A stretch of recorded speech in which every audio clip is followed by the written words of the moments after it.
Какви са нотариалните такси при покупка на имот? Остани до края на клипа, за да разбереш. Повечето хора се плащат като чуят нотариални такси, но всъщност те са едно от най-малките пера, свързани с страничните разходи по сделката. Основната нотариална такса за самата покупка е с няколко стотин евро, начислява се и ДДС, но тя въобще не е един от големите разходи. Основният голям разход е от местния данък към Столична община. Там се плаща 3% от стойността на имота, като нотариусът просто събира този данък от името на държавата, а не го плащате на нотариуса. Плащат се общо няколко неща, също така се плаща за учредяване на законна ипотека, ако закупувате имот с кредит. Заплащат се и такса за вписване към агенцията по вписванията, горе-долу 0,1%. В общи линии за един имот страничните такси без комисионната на брокера са между 3,5 и 4%, понякога могат да стигнат 4,5% от стойността на имота.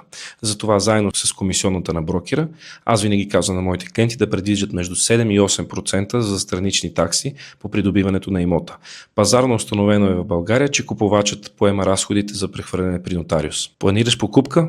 Свържи се с мен, Калоян Муканов, за безплатна консултация.